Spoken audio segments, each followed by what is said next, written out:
Hi there. So today I got this piece of yew, which is extremely old and very hard, so I'm not sure how the turning is going to go. I'm going to make a hanging Christmas bauble, and I'm going to try one with the central section having some holes through it, and it'll all be out of one piece of wood with a bit of luck. We'll see how it goes. So first off, stick it between centres and use your spindle roughing gouge to get it to round. This is a pretty gnarly piece of yew that was, well, closer to concrete than wood, I think. But got there in the end.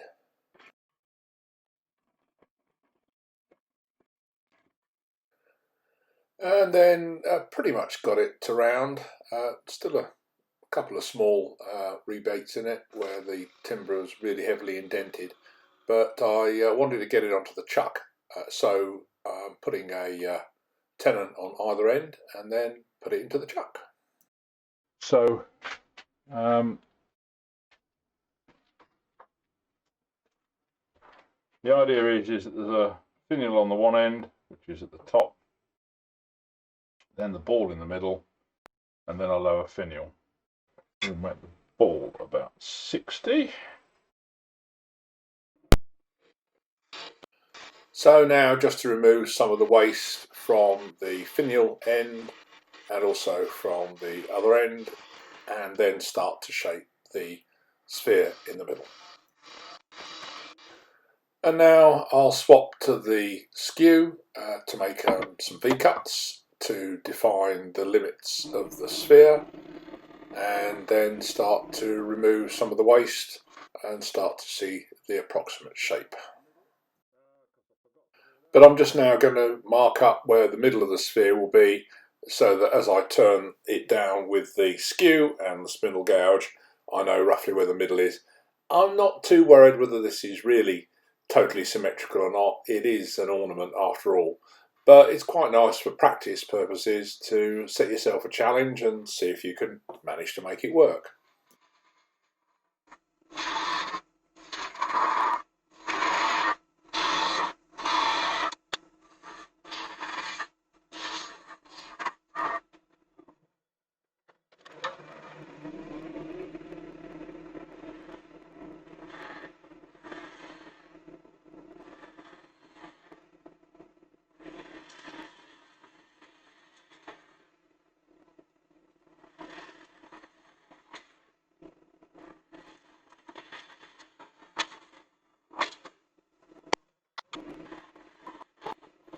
Once I'd got the shape of the sphere about right with the skew, I then swapped on to the spindle gouge to profile it down. I didn't really want a catch as I go down into the corner, and with the best one in the world, it's always easier to get a catch with a skew than it is with a spindle gouge. So take the easy option is my view. And then once we've got that shaped, just turn attention to the finials at either end and get the spindle gouge out and get to grips with those. First though, a little bit of trimming in those deep V's with the skew just to get them nice and sharp.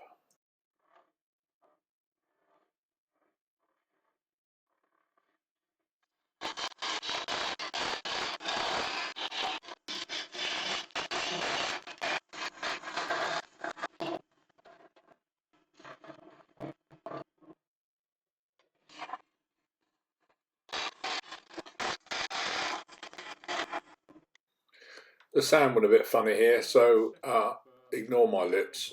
I've got a set of drill guides here that I got from Axminster that are designed to sit in a little template frame and allow you to drill an accurate hole into a round or unusually shaped piece of wood.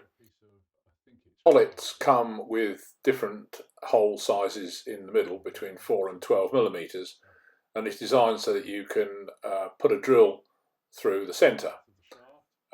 Now what I've done here is I've made myself a tool post that fits on the lathe so that it's got a hole in the top which is designed to take the collets, and it's got a stepped hole in it so that the collet doesn't go all the way through.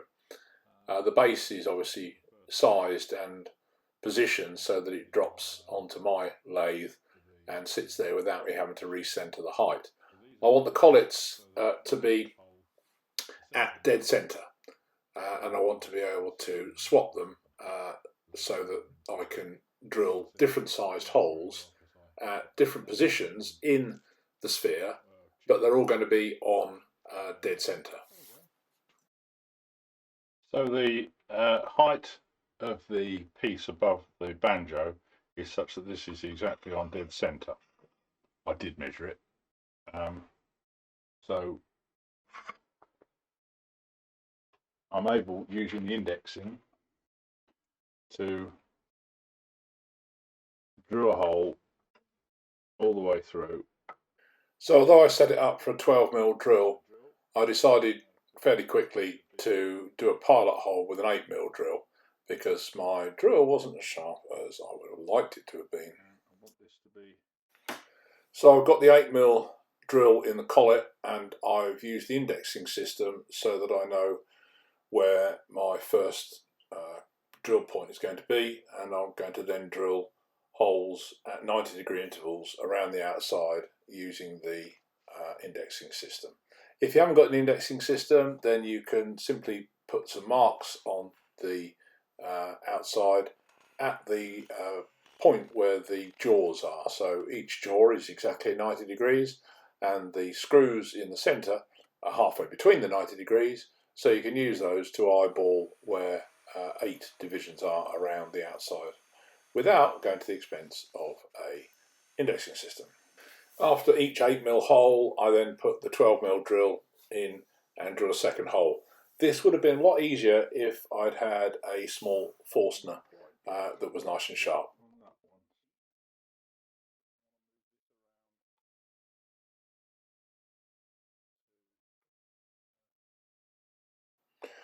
So after drilling 4 holes at the 90-degree points, which met in the middle, and that looked quite good, I then decided to drill some holes at sort of the 45-degree point around the sphere, but I hadn't really planned this very well, so I started drilling at the point that was in line with the previous holes. What I should have done is staggered them. So I made a right mess of this, and this actually didn't go much further. So I didn't like the look of the holes, so I thought I would actually get my smallest Forstner out, which is a 15mm one, and try and widen out the holes. But as you can see, one of the holes has gone wobbly because they've got the indexing in the wrong place. So I have to say that the indexing on the Axminster lathe is not very easy to make sure that you go in the right slot.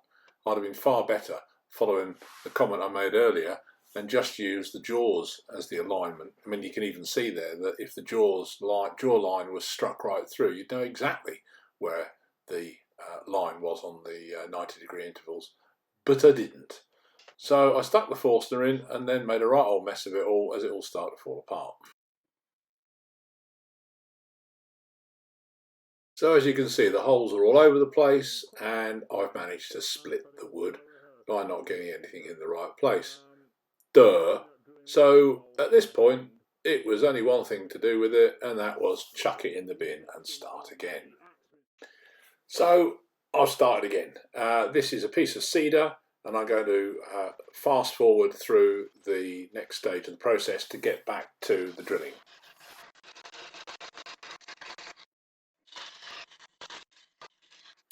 So I didn't unfortunately take as much care with shaping the sphere as I probably should have done at this stage, but I was a bit frustrated and wanted to get on. So this time round I decided to go straight to a 20mm Forstner bit. This worked reasonably well, but the Forstner really wasn't sharp enough, and although I tried to sharpen it, I wasn't having much success with getting a clean cut.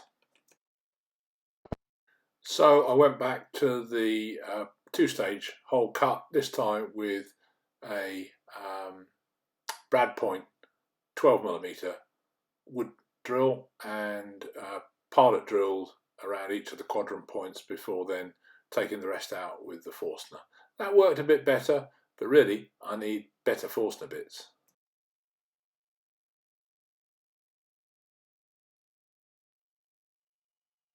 Note the smoke, never a good sign. That's always meaning that the drill is blunt.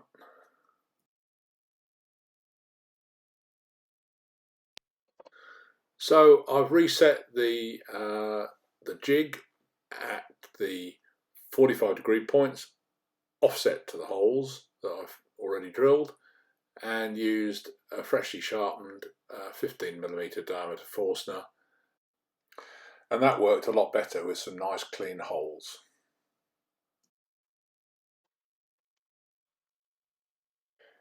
And then it's just a question of rinse and repeat. Go around each of the quadrants and on both sides and drill the holes as neatly as possible.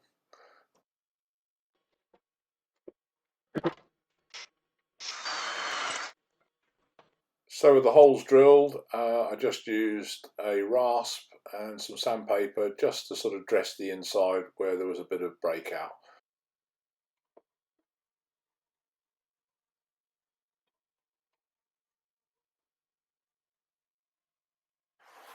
And then I didn't really like the shape of the sphere because I hadn't spent enough time on it at the beginning. So I've decided to finesse that using a spindle gouge and try and get the shape a bit better.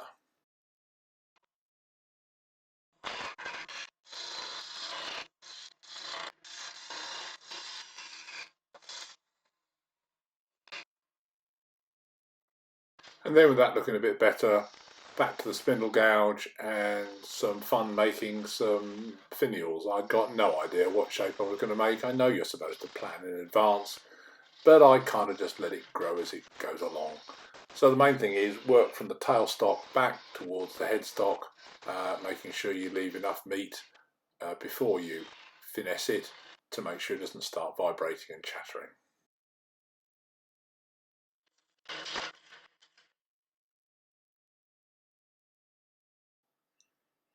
And then some fun creating some little beads and coves and coming down to a nice pointy tip.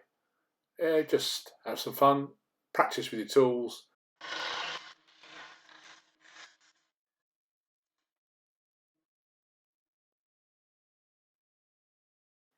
And see where your creativity takes you.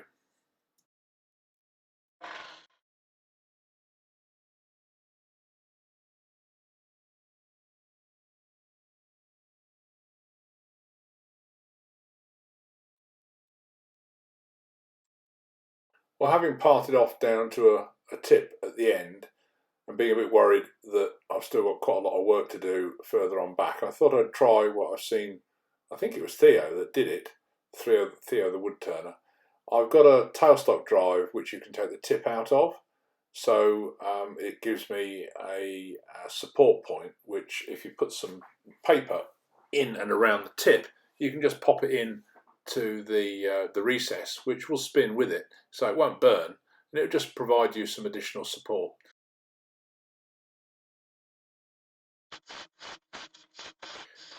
So I just got stuck in then to using the spindle gouge and playing about with the top end of the piece, which needs to be able to hang, so there's going to be a slightly thicker piece at the top, which is shown there, in order to be able to put an eyelet in it.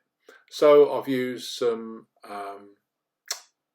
sprayed on chestnut sanding sealer in order to get into the grooves, and a little bit of sprayed lacquer as well, and then just part it off and job's a good one.